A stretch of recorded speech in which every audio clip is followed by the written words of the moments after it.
How the blind seer with mystical powers healed the prince. Once upon a time, in the ancient kingdom of Odom, lived a seer called Ike. He was very much loved in his kindred, Orizu, and in most parts of the Odom kingdom. Women and children were drawn to him, including his peers, because he was gifted with the ability to see what the future holds. He tells interesting folk tales, and his voice was amazing when he sang. Although Ike was blind, it didn't stop him from being happy and uplifting people's spirit. People found him a joy to be with, and they sometimes bring him gifts and ask him to tell them what he sees about their future. Ike was a seer with supernatural insight to predict the future. However, not everyone in Odom Kingdom was a fan of Ike. Aku, a royal high chief who advises the king of Odom, never liked Ike. In fact, he detests everything about Ike because he felt that Ike does not deserve the attention he gets from women. According to Aku, Ike never went to war. He was not a warrior, and so should not be celebrated the way women celebrate him. To him, only warriors deserve the kind of attention that Ike was getting. As a warrior himself, Aku was angry that he never got the attention that maidens were giving to Ike, even when he was a young bachelor with several accolades for winning battles.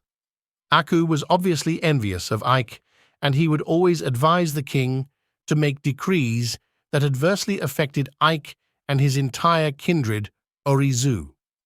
Because the king trusted Aku, he hardly questioned Aku's judgment.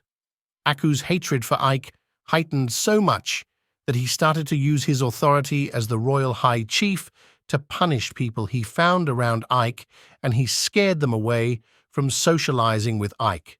However, Ada, a young maiden who worked in the king's palace, enjoys hanging around Ike, and she refused to be bullied by Aku to stay away from Ike. One day, Ada was sitting with other maidens listening to Ike as he told a story of a poor maiden who married a prince. The story was intriguing, and they all listened with excitement. At the middle of the story, the maidens started to leave one after the other, and Ada wondered why they were leaving. When she turned around, she saw Aku staring at them from a distance. Now, it all made sense to her why the maidens were suddenly leaving at the middle of an interesting story. Ada refused to leave and continued to listen to Ike as he told the story. Suddenly, Ike stopped talking. Ada looked at him and beckoned him to continue. "You are sad," said Ike. "I can tell that you are sad," he said to Ada. Ada was not surprised that Ike could tell that she was suddenly sad, because Ike was a seer and he could see far beyond what the eyes could see even though he was blind. "Don't worry about me. It is nothing," Ada said. "Please continue with the story. I want to know how it all ended."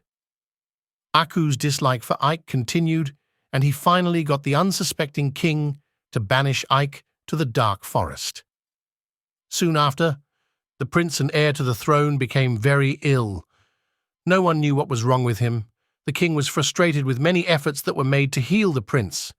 He had spent a lot of money bringing in herbalists from near and afar to heal the prince, but all was in vain.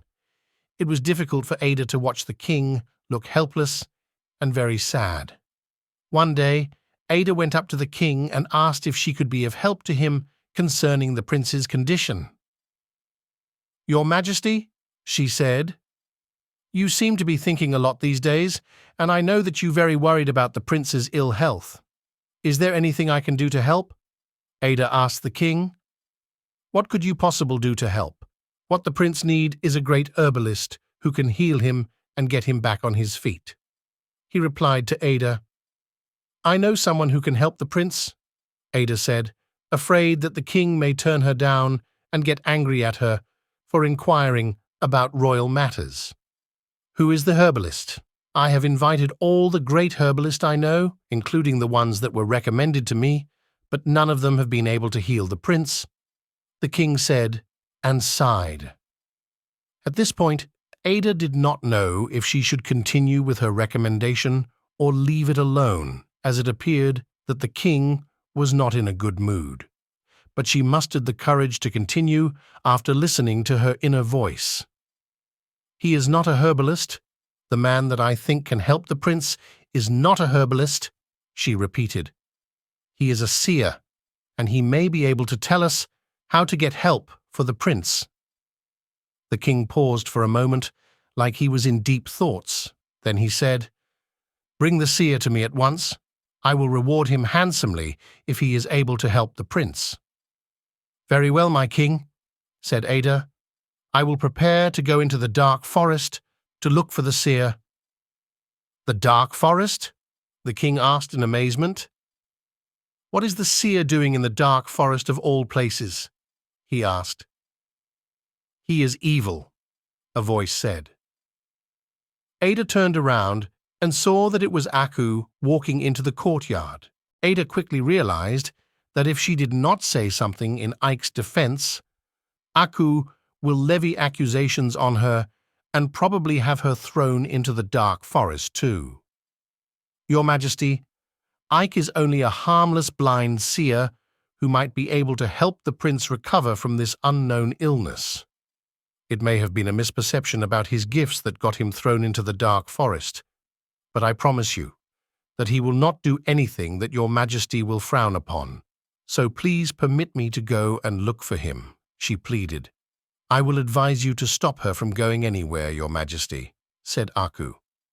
"This maiden is dangerous, and I suspect she is working with your enemies to get access to the prince," he concluded. The king was shocked at what he just heard. "What?" he exclaimed. "How do you know that she is working with my enemies to get to the prince?" the king asked Aku. "Your Majesty, she is friends with the young man that was conspiring to dethrone you." "He is the one that was banished to the dark forest," answered Aku. The king turned and looked at Ada as if he wanted an explanation, and she was trembling. "I do not know what he is talking about, your Majesty. I am innocent of these accusations," she said. "May the gods of our land not have mercy on me if my intentions towards the king and the prince are bad," she concluded, looking very frightened. "Do not let her fool you, your Majesty. She is lying," Aku said. "We can't let her get away with this. She has to join her co-conspirator in the dark forest." The king looked at Ada and said, "If you are truly innocent, the gods of our land will show you mercy and preserve you." The king beckoned to Aku and the palace guards to take her away. Aku left the king's presence with the guards holding Ada.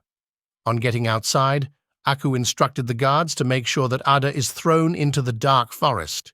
On their way to the dark forest, a heavy rain started to fall and a thunderstorm ensued, causing Ada to break free from the guards as they looked for shelter. Ada ran as fast as she could without looking back, even though she didn't know where she was running to, but she was determined to get away from the guards and save her life. The guards ran after her, but couldn't catch up with her. They knew they will be in big trouble if Aku, the royal high chief, finds out that Ada had escaped and was not thrown into the dark forest like he instructed.